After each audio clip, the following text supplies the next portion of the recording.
let's start. Tell us about your childhood and your family background and how that led to you joining the movement. Okay. Well, coming from a Roman Catholic family, French Canadian, and the northern province of Ontario. Actually, most people from northern Ontario have a link and a connection with les Québécois, you know, because originally they were pretty well all from l'Abitibi. There's l'Abitibi de l'Est in Quebec and l'Abitibi de l'Ouest in Ontario. So I was born quite in the northern part, small place, which is still small, but I came to learn just a few days back, actually, that the small, I guess it's a small town now, it was a village at that time, or maybe just a colony, I don't know, or un camp bûcheron in those days, lumber jack or lumber camp. Hearst, you may not know, is the only place in Ontario which has a totally French university. Interesting, yeah. So anyways, I was born there, but I didn't stay for a long time, and my parents moved to Timmins.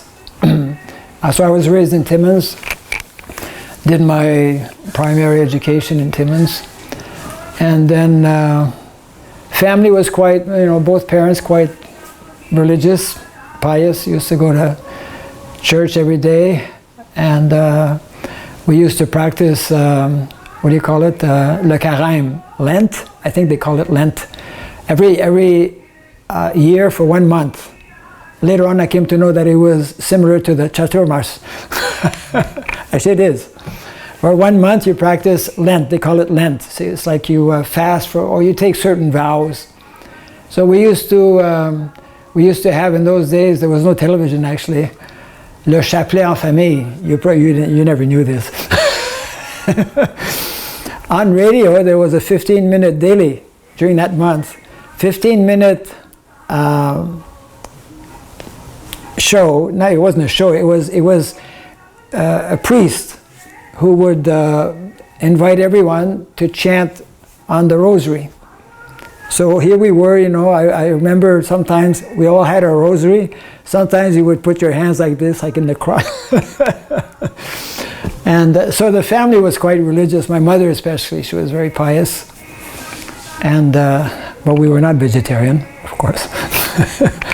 Didn't know anything about vegetarianism at the time. So up until class 8, you know, primary school, I was in Timmins. Then one day, one priest, in those days actually most of the teachers were brothers, mostly brothers, and I remember one of them was like sometimes going on like to Africa and things like that, mission, you know, missionary work and whatnot. So I was always a little bit curious about going to some place or whatever. And one year, that was grade 8, this one, I think Obla or one sect of priests came to our school, and he told us something that actually, I guess, changed my life. He told us that next year we're opening a small seminary, minor seminary, in another province, Rouen, in the Rouyn-Noranda province of Quebec, which is on the same line as Timmins, more or less. It's Abitibi de l'Est. So I was interested in going there, but we were, it cost something. I knew it cost something, and we were not very rich. My father was by profession a cook in lumber camps. He started as a cook when he was 12 years old, because his father passed away. He was an excellent cook. I later on learned a few things from him, actually, before joining as a devotee. So because we didn't have so much money, still I was interested to go, so I told my parents about it, and somehow we arranged for this priest to come to our place to tell us more. So he told us about the new facility and that there was some possibility to get some financial help. So I told my parents I want to go. So the next year, when I would normally start my secondary, I started my what is called cours classique, classical course. Éléments, syntaxe, méthode, versification, belles lettres, rhétorique, philo 1, philo 2. 8 years. So I started in 1960. And you know, this is like first time I'm away from home. It's like 13, 14 years old.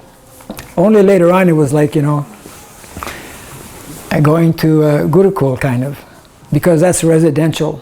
And at that time in the early days, it was only priests that were teaching. So I was there for the first year in my élément. Then the second year I was feeling bad, because I thought it was, even though we had some financial support, that it was a bit of a financial strain on my parents. So I decided the second year to come back, not to go, not to continue. And I went to some secondary, Le Collège Sacré-Cœur, I think, I forget now, in Timmins. But I didn't like it. I had already developed a little taste, because you know, before going to the seminary, I was thinking it would really be nice, you know, to be with spiritual people, like-minded people, and I had that kind of thought and, you know, attraction. So when I came back, I found myself not with spiritually minded people, and so I decided to again go back. So after spending 1 year in Timmins, then I went back and I completed the course. That was in 1966, because the course continued. Actually, I had to continue some other college. Somehow they only gave up to, it was rhétorique. So it was like, I guess, éléments, syntaxe, méthode, versification, belles lettres, 6 years. And then from 1966, I came to Montreal actually for 1 year. At that time, another kind of minor seminary called Le Collège Saint-Jean-Vianney. It's still existing actually. So that was in 1967, the year of Expo, Montreal Expo, Montreal Expo. And that year the devotees actually came, but I never saw them. I came to know later on the devotees that come to Montreal Expo. And that was around the time Prabhupada came also. But I was in my, you know, I was doing my first year of philosophy. And that was very interesting. But at the same time, I was having a lot of spiritual doubts. And I practically lost the faith at that time. And so I decided not to continue. I did my philosophy 1. I needed 1 more year to finish my, it was like equivalent to a bachelor degree. So I left Montreal after that philosophy 1 year, and I continued. I transferred to Ottawa University. That's where your dad was. I never met him. He was 1 year ahead of me. When I transferred from Montreal, because in Montreal I was taking a lot of philosophy courses. So then I thought, okay, let me continue in philosophy. So I registered at the Department of Philosophy under Ottawa U. But it was too much philosophy. And so after 1 month, I transferred from the philosophy department to arts. So I ended up graduating with a Bachelor of Arts, BA degree, but majoring in philosophy and psychology. So at that time, I had one friend in Timmins who was about my age and I think maybe 1 year ahead of me. And he got a job as a social worker. So I was inclined, I was interested in that kind of work, helping people in a general way. So I applied for a job, and the day that I graduated, which was my birthday actually, I was 22 years old. 22 years old, and at that time I had not come in contact with Krishna consciousness. Although I might have seen devotees from a distance, something, because those years in North America, a lot of growing interest was there in spirituality. A lot of different revolutions were taking place, you know, and the hippie movement was gaining strength. So a lot of things were happening, and so after graduating, I was not really very much involved in I would say the hippie movement, you know. I had some friends who were hippies and things like that, but I was not. I was what they called in those days a straight guy. You know, you're either straight or you're hip. So I was pretty straight, although in the summertime I used to go and work with my father in lumber camps. That's a whole other story, but I never really got polluted, and I was fortunate, I would say, to remain celibate at that time, all those years, right up until the time I finished my studies. But I had started, well, you know, occasionally drinking, things like that. Nothing so serious, but more or less social, kind of like everybody does. Anyways, 22, I started to work as a social worker for the, what is called the Timmins Children's Aid Society. And that went on for about 2.5 years. After 2.5 years, I was kind of getting bored with the job. I thought in my personal life I needed a change. So I wanted to take a leave of absence. I actually asked my boss, Mademoiselle Martin, Miss Martin. She was a nice lady, elderly, and but somehow she didn't grant a leave of absence, so I quit. I gave my resignation, and I ended up joining another organization in Toronto. It was basically the first time I went away from my hometown, except for the years I was in Varnasrama, and I joined what is called the Canadian Canadian Mental Health Association as a field worker for about 6 months. And it was only 6 months because then my mental health became affected, and I felt I got to take a break. I really got to take a break from everything. So I just left. You know, I left the work scene, and I just took it easy. I traveled. I had a small Peugeot, not Peugeot. I had a small Volkswagen. Small car. Yeah. So I changed that actually for a speed bike, Peugeot. Peugeot was a speed bike, 10 speed bike, and I cycled most of the way actually to Vancouver, because go west, young man. Go west. So I mean, the hippie movement was especially happening in the west, and both in California and also Canada, BC, Victoria Island, where it's happening. So I went there, and I was staying in a youth hostel. I think I cycled right up to the border of Manitoba.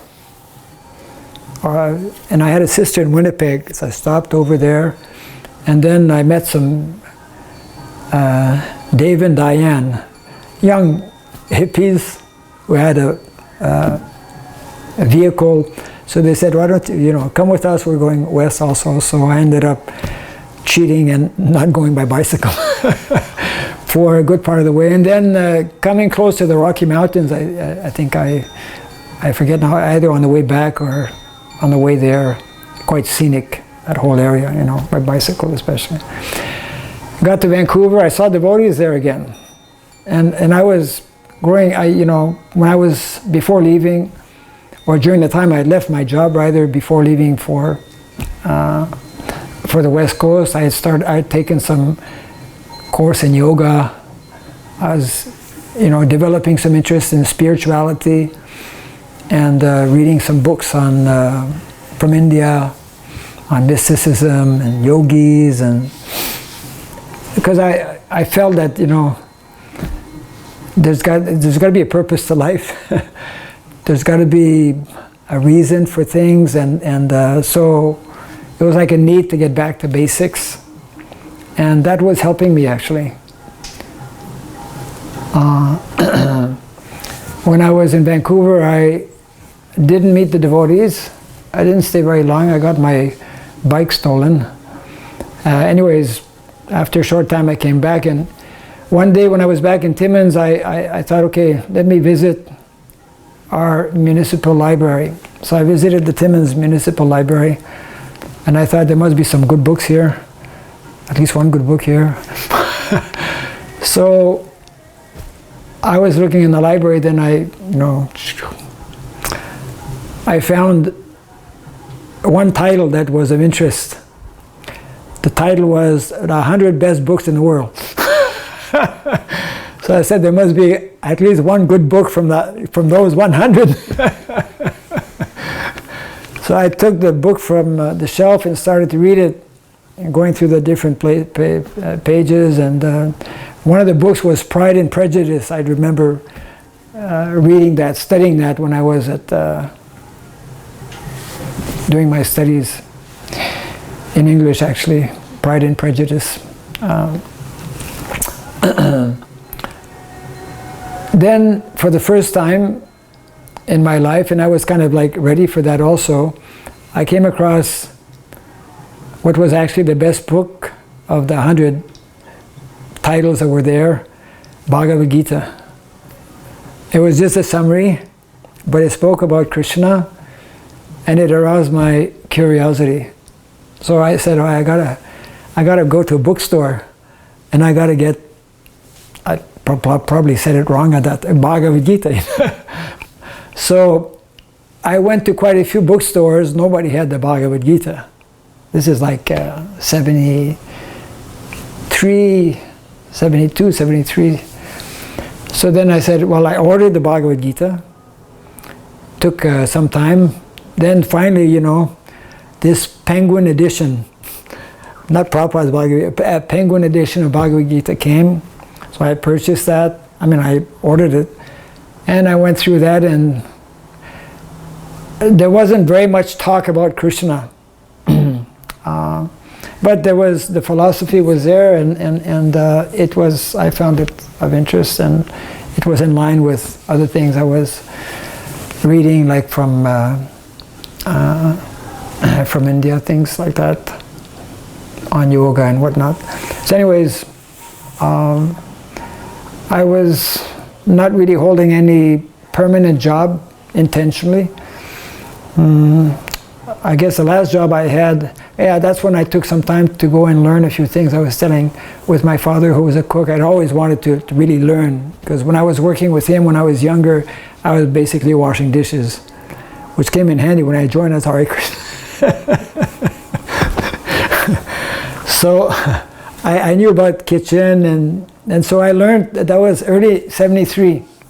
Early 73, I thought, okay, you know, I felt I'm about to make some kind of decision in my life, but before, whatever that may be, I want to learn a few things from him. So I spent some months with him working. I forget where he was working at that time. Maybe still. Usually it was in the woods, you know, des camps bûcherons, as they say, lumber camps. And then I came to Ottawa, and I got a job with. I think I was driving, documentaries from the Canada Film something organization, you know, where people order. In those days, it was on reel, and then you would deliver that. So I was doing that for some time, and I had found a small, very small apartment on Rideau Street. And at that time, I had my Peugeot, and in the summer of '73, I decided to take a couple of courses at the university. These were evening courses. Because I was thinking maybe I should get my master's in social work. And one of the prerequisites for master's in social work was statistics. And I don't like statistics. But anyways, it was mandatory. So I took statistics as a course, which was boring like anything. And then I took another course which was very interesting and in line with what I was, you know, meditating and thinking about, and that was on what is called parapsychology. That was fascinating, parapsychology. And around that time, I used to go down Rideau Street. So the devotees, I started to seeing the devotees a little bit more because they had a place I came to know because I was going around my bicycle one time. I think I followed them. They had a small place right behind Rideau, Besserer Street. That small house is still there, actually. So I remember I used to pass by, and I never really spoken with a devotee. I'd seen them, and so one day I was walking on Rideau Street, and at a distance I could see there was this one devotee coming my way. There was no way I could avoid him. He had some Bhagavad Gitas. Flashy Bhagavad Gitas, you know, Prabhupada's hardbound cover. So anyways, he stopped me. He stopped me on the street, and one of the questions he asked me, do you know Bhagavad Gita? I said, yeah, I know Bhagavad Gita. Feeling a little proud, I know Bhagavad Gita. I didn't really know Bhagavad Gita, but... So then we talked a little bit. He showed me all the, you know, the Penguin edition had not even one picture. So I became attracted to that Bhagavad Gita for the pictures, and also because it was a big book, and also because there was no real fixed price on it. You could just give a donation. So I gave a donation, not a very big donation. I didn't have that much money, but I gave a donation. Then he gave me a card, invitation for the Sunday feast. He says, why don't you come down to the Sunday feast? I said, okay. This devotee, I met him 30 years later in Vancouver. Sucharu. You probably may not know him. 2 years ago when I went, actually, more than 30 years after, I happened to, because he was a guy, he was a devotee who distributed me. He didn't remember. When I met him 2 years ago, I told him, hey, you're the guy who sold me a Bhagavad Gita. Vicharu, I'm sorry. Not Sucharu. Sucharu, I have a devotee in Dunya. Yeah, Vicharu. One devotee's name is Sucharu. You know him possibly. You might have interviewed him. So Vicharu, actually, he didn't remember, but I told him, listen, you're the one, and you know, I'm ever indebted to you, you know. So, so I went to the Sunday feast, my first Sunday feast ever. So, you know, what I really enjoyed about the Sunday feast was that, well, the place was clean. I mean, I was keeping my place pretty clean also.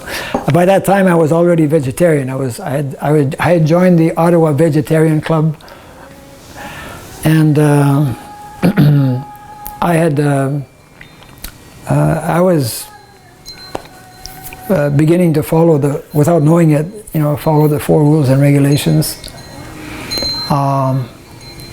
and had been doing it for some time. Then when I went to the temple, the temple president at the time was Dharmaraj. He was, like most devotees, young guy, quite energetic, enthusiastic, and he had a good, like many I mean, he was a good preacher, good talker.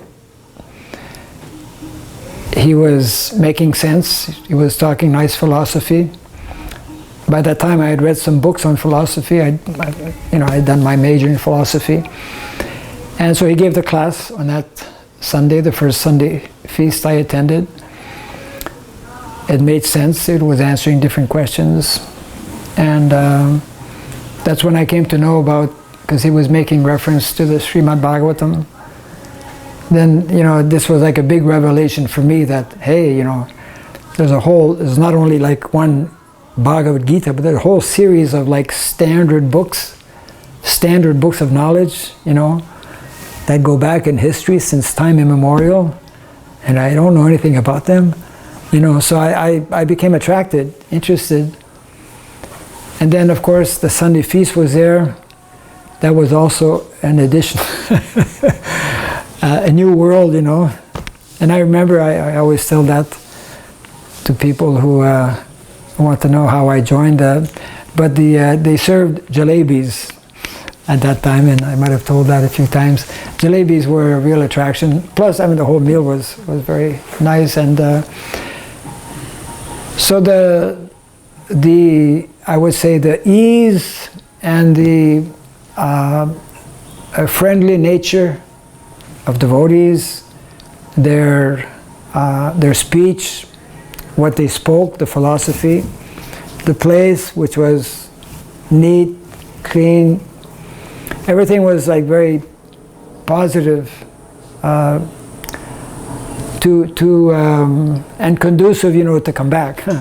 So I ended up coming back, and sort of like gradually I kind of, could understand that I'm, because sometime before that, before actually meeting Vicharu, I had made a list of different spiritual groups.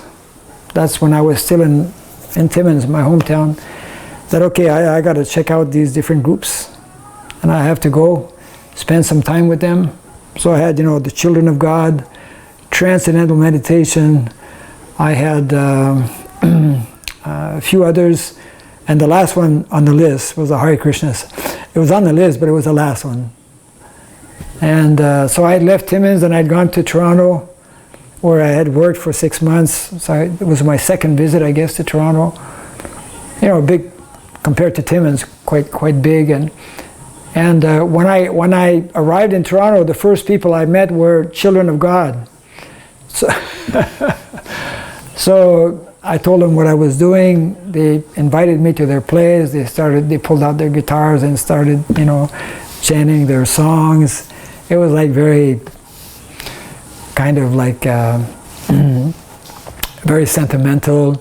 And I remember asking them a question like, what's going to happen when your leader is no longer around? And I didn't like their answer somehow, but anyway, so I was never I didn't know very much about them, but they didn't impress me very much. It was we don't see them around so much. In those days, they were very prominent, and on every street corner practically, handing out pamphlets and this and that. But anyways, not much philosophy there. So like that, TM also, no, I wasn't very much impressed. So anyways, but the devotees, actually, one devotee, actually not devotee, he was my teacher. In those days that I left my job in Timmins and was doing different things, I took some course like in painting, and I took some course in like karate, just beginning. My karate teacher, one time he was taking us to a tournament in Toronto, and he stopped at a red light downtown Toronto. At that corner, there's a group of Hare Krishnas. They were chanting. We were stopped, he was driving, I was in the back seat. We all looked to the right. And he made a remark which actually helped me to check them out, because he said, these people look strange to most common people, but actually they're real serious people, they have something solid. He kind of, made a point that they're just not crazy guys hanging out on corner streets, So it kind of like stuck in my mind. I got to check out these guys. So anyways, Krishna reigns like that. And so after visiting a few times, that was in 73, I had, read quite a few books, visited quite a few places, met different groups, and I had just turned, let's see, that was 73, I was 26. And I thought, well, it's high time I make some major decisions in my life. So I decided, there was another devotee, there were a very small temple at that time. Dharmaraj as the president, Balakrishna was there, he was visiting from Vancouver, and Adi Jagya from, where is it? I think Calgary side, and a few like that, maybe not more than 3 or 4. So Balakrishna, he said, if you like, you can spend some time. I still had my apartment on Rideau. I mean, I was walking distance from them, actually. They were right behind. It's practically the same block. So I decided to spend Christmas. Normally you don't spend Christmas, I'll be home for Christmas. I mean, you spend Christmas at home. But I decided I'll spend Christmas and New Year's. And I remember Balakrishna, the Christmas day, he offered his obeisances to Lord Jesus. And, it's his birthday, right? All glories to Lord Jesus. That's when I, by observing a few things, I became quite serious about Hare Krishna philosophy as offering something solid that was, going back centuries and had a attractive philosophy. And then one of the things that convinced me also is, because when you read books on yoga and whatnot, you see the yogis and sadhus in kopins, practicing very often. So I saw the devotees wearing kopins, and I said, these guys must be serious.